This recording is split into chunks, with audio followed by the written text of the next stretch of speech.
Mesdames et messieurs, bonjour et bienvenue dans ce numéro d'actualité d'ici et d'ailleurs. Merci d'être des nôtres. Aujourd'hui, nous allons à la découverte d'un talent pur. Il s'appelle Corneille. Il est artiste, peintre et également styliste. Je ne vais pas vous le présenter, je vous laisserai aller à sa découverte. Corneille, bonjour. Bonjour. Merci d'être parmi nous. Alors, présente-toi pour ceux qui ne te connaissent pas encore.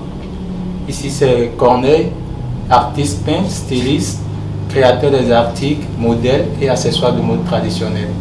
D'autre part, je travaille dans la mode avec les mannequins dans les métiers d'art. Alors Corneille, d'abord d'entrée, parle-nous de ton art. En quoi consiste l'art que tu exerces? Bon, l'art que j'exerce, d'une part, consiste déjà à valoriser d'abord d'où je viens, à valoriser mon continent en tant qu'Africain béninois, à valoriser uniquement nos coutumes de l'Afrique, genre nos traditions africaines, tout ce qui est plus Afrique quoi. En général, artisanal, la coutume Bozou, la coutume de nos aïeux en général. Okay. Tout ce qui est art traditionnel.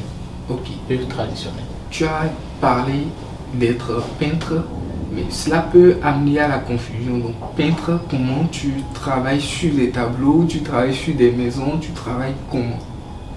Bon, en général, en matière de peinture, je suis uniquement sur des tableaux, sur des toiles. Je ne suis pas trop dans le design de maisons, Moi, je respecte souvent les spécialités. Ma spécialité, je suis uniquement sur les tableaux. Je peins seulement sur les tableaux et je respecte que les toiles. Je suis plus dans la décoration par les tableaux. Ok, c'est ma spécialité. Ça, c'est venu d'où? C'est né un jour ou bien tu l'as travaillé, tu as été dans une école pour cela? Comment c'est venu? Bon, du coup, moi, je n'ai pas fait les écoles de beaux-arts. D'abord, depuis tout petit, moi j'ai grandi d'abord dans un milieu artisanal artistique. Mon père c'est un artisan. Donc, la majorité de mon enfance, je l'ai passé à mon père. C'est aussi un artisan, lui ici, il sculpte des bois. Donc, il a eu à avoir des rapports avec l'artisanal et tout du genre. Donc, quand je l'accompagnais au centre artisanal, quand j'étais petit, j'étais derrière lui, je voyais les artistes qui travaillaient. Donc, moi j'ai connu le centre artisanal en 1999.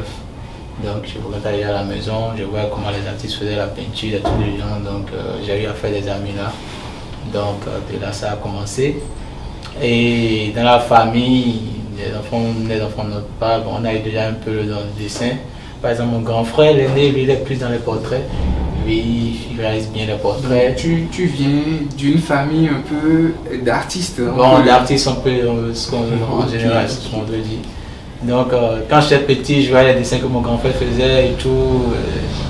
Mais bon, lui, les parents n'ont pas donné, comment dire, l'opportunité d'embrasser ce qu'il voulait. Mais bon, on a forcé à voler dans les études, à prendre notre chemin. Mais bon, moi j'ai dit, mais voilà. Je me suis basé sur ce que mon frère faisait. Donc, d'une part, disons, j'ai suivi un peu la routine, quoi. Tu vois, c'est un peu ça. Ok, donc on peut dire que c'est né comme ça Bon, ouais, c'est né. En fait, là, en général, j'arrive pas à expliquer quand les gens me posent des questions sur ça. Parce que, genre, en fait, c'est vrai, j'avais le don de créativité, de créer des choses, mais d'autre part, genre, enfin, on peut dire que genre, c'est là qui m'a appelé, en fait. Ok. C'est là qu'il m'a appelé. J'ai pas. Du coup, c'est venu comme ça en fait. C'est comme je le dis, c'est un appel et j'ai répondu à l'appel en fait. En général, c'est comme ça que j'arrive à expliquer. Parce que genre, quand j'essaie d'expliquer un peu comment j'ai essayé d'embrasser ce domaine, genre c'est un peu, bon, je ne sais pas vous faire quoi, mais c'est un peu mystique pour moi-même. Parce que, genre, bon. Ok, je comprends. Oui, tu as parlé tout à l'heure du fait que du côté de ta famille, Oui. ton grand frère n'a pas pu embrasser Exactement. ce domaine Oui, exactement. à cause des parents. Les parents, oui. Mais pourquoi ça a été aussi facile de ton côté? Il y avait un don plus, une chance particulière? Qu'est-ce qui s'est passé? Ouais, dans une famille, tous les enfants ne font pas la même chose. Même de mon côté aussi, quand je me suis donné à ça, mon père ne voulait pas au début. Mais tellement moi j'étais dur, bon, moi c'était d'une part, c'est un don, c'est bon, d'autre part aussi c'est une passion pour moi. Et puis bon, j'ai toujours voulu moi être, j'ai jamais voulu être chercheur d'emploi dans ma vie. Moi j'ai toujours voulu être créateur depuis tout petit. Donc, mon père, lui, c'est que on doit aller à l'école et puis travailler dans la musique. Moi, je suis pas cette vie-là. Moi, je vais être créateur. Donc, bon, une fois que dans ma tête, moi, mon problème, c'est de créer moi-même mes propres créations et puis me faire de l'argent avec. Moi, j'ai dit à mon père, s'il veut pas, ben, moi, c'est ce que je vais faire. Et il dit, ben là, dans ce cas, je te coupe les vivres et puis bon, tu te jettes toi-même. Je dis, bon, d'accord. Et puis bon, c'était difficile au début, mais bon, d'ici 5 ans, 6 ans, 7 ans, on peut avec eux, bon voilà, mais petit là, il savait ce qu'il faisait, il était intelligent, mais bon. En fin de compte, il a compris. Bon. On va parler de tes œuvres, mais d'abord, tu as parlé de difficultés tout à l'heure. On sait généralement le métier de l'artiste, l'artisan n'est pas souvent valorisé à juste titre. Aujourd'hui, en plus, on est au Bénin où l'atmosphère ne nous permet pas, en tant que tel, d'exploser votre art, de vivre entièrement de cela. Donc d'abord, tu vas nous parler de tes difficultés au début, comment ça a été, comment tu as pu réussir au-delà de ces difficultés-là, comment c'était au début et comment c'est aujourd'hui. Bon, les débuts sont toujours difficiles. Mais le problème, c'est en tant qu'artiste, il faut que tu te donnes à toi-même. Il faut que tu aies le goût d'abord de ce que tu es en train de faire avant d'arriver à réussir. Si tu vas attendre forcément des aides financières ou bien genre le soutien des autres, tu ne veux pas arriver dans le domaine artistique. Il faut que tu aies d'abord le goût de ce que tu crées. Il faut que ça soit d'abord une passion pour toi-même. Ouais. Donc quand tu commences, déjà de là, les difficultés ne te disent rien. Quel que soit ce que tu racontes, ce que les gens disent de toi, toi tu sais là où tu vas, tu sais d'où tu as quitté et tu sais ce que tu cherches. Donc d'abord, un artiste au Bénin, les débuts d'abord,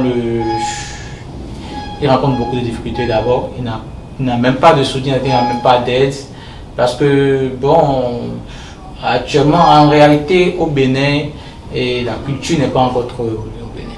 La culture c'est pas encore ça au Bénin. Donc c'est à l'artiste d'abord d'avoir le goût exactement à ce qu'il est en train de faire pour essayer de persévérer dans sa carrière. Donc de là, je peux dire, si je vais essayer de vous narrer un peu les difficultés qu'on a eu à rencontrer dans cette carrière, bon, vraiment ça va. Mais bon, une expérience particulière qui t'a marqué à partager avec nous. D'une part, déjà en tant qu'artiste, quand au Bénin, naturellement, quand tu te fais pas déjà un nom un peu partout, d'abord dans notre domaine, il faut se faire un nom d'abord. Actuellement, au Bénin, naturellement, en tant qu'artiste, il faut te faire un nom. Avant de commencer par être en collaboration avec certaines structures d'abord ou certaines personnes qui sont déjà au supérieur dans le domaine artistique culturel. C'est comme quand on demande d'avoir l'expérience avant même d'avoir l'emploi. Exactement. C'est comme du genre, ouais, en tant qu'artiste, tu es dans tes débuts, tu as fait quelques œuvres et puis tu pars par exemple maintenant au Centre culturel français, tu essaies de négocier un espace d'exposition, tu n'auras jamais parce que le mec qui te connaît toi. il y aura personne qui vont te dire, bon, ah, mais voilà, mais tes œuvres sont jolies, mais tu es un artiste, tu peins bien, mais viens, on te soutient, et tu n'as rien du tout. Rien. Il faut d'abord, genre, se faire un nom, atteindre un niveau d'abord, avant que, genre, et comment dire, les fondations, les musées, genre, puissent commencer par te donner l'accès maintenant de participer à l'exposition, de commencer par amener tes œuvres, de l'exposition, un peu de tout ça, beaucoup de difficultés. Et puis on rencontre aussi, surtout côté financement, on a beaucoup de difficultés. On n'arrive pas à avoir les soutiens financiers dans ce qu'on fait.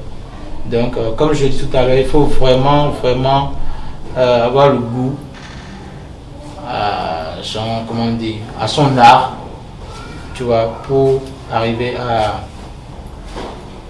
atteindre le niveau en fait. Oui, okay. Je disais tantôt qu'on allait parler de tes œuvres. On a parlé généralement de la peinture, mais outre ça, qu'est-ce que Corneille fait? Comment il écrit? Avec quoi il écrit? La peinture, je suis aussi dans les accessoires de mode. Okay. Bon, actuellement, de nos jours, genre des femmes, bon, pas de nos jours, les femmes en général, souvent, quand elles s'habillent, elles doivent mettre des boucles d'oreilles, des colliers, comment dire, bon, elles doivent produire des chaussures, des talons, des trucs du genre. Mais toutes ces choses, je ne réalise pas au Bénin. Des boucles d'oreilles, genre, des colliers que nos femmes portent de nos jours, genre, c'est des choses qui sont importées de l'étranger ou des pays voisins, souvent. Mais bon, moi j'ai décidé bon, c'est pas que j'ai décidé, on a décidé en général, que dans notre pays ou dans d'autres pays voisins, on peut aussi créer des choses au Bénin. Vous voyez? Et genre, pour montrer à la jeunesse que aussi, comment dire, dans notre pays ici, il y a plein de choses genre, qui va avec la mode, genre, qui peut aussi porter, qui sont des accessoires du pays même quoi. Ouais, ça se fait au Bénin. C'est comme créer avec des tissus artisanaux, des tissus genre africains. Par exemple, genre ce genre de tissu, je pense ça, genre tu peux nous montrer un peu plus? Bon, un tissu du genre, c'est un tissu traditionnel. Tu vois, genre il y a du kori. Le kori représente déjà la première monnaie africaine. Genre, tu vois, genre dans les années et tout, genre, tu vois, genre dans les villages, tu vois souvent des cases, des chambres en cases dans des villages, genre. Donc, déjà, avec une décoration de tissu de genre, tu sens déjà que ça c'est un tissu plus artisanal. Donc, on n'utilise pas des tissus standards qu'on... Ah bon, d'autres le font. Mais moi, genre, spécialement moi, j'utilise que le tissu traditionnel artisanal. Ok. Moi, c'est une particularité propre à toi. À moi, exactement. Donc, moi, je n'utilise pas le tissu. Qu'est-ce que ça apporte de différent par rapport aux autres? Par rapport aux autres, sont des tissus standards, par exemple, il y a les tissus Woodin, les tissus Was, qui sont des tissus en vrai qui sont pas plus artisanaux, qui sont des tissus importés. C'est parce que les motifs ne te conviennent pas. Ça ne me convient pas exactement. Et moi, j'aime souvent utiliser tout ce qui est matériel pur. Même matériel, souvent, j'aime que ce soit pur Afrique. J'aime pas que ce soit des produits importés. Ouais, parce que moi je dis, genre, je dois représenter. Importer, ça peut quitter juste le Togo à côté. Non, le Togo, non, le Togo, c'est dans l'Afrique. Ça peut quitter des pays à côté de nous. Ouais, bien sûr. Tu les acceptes? Oui, je les accepte. Okay. Mais bon, quand si ça vient des pays européens, soit des pays genre asiatiques, des trucs genre, non, ça j'accepte pas. Parce que genre, moi je veux représenter la mode africaine à l'international. Donc il faut que ça soit uniquement des produits qui sont faits en Afrique.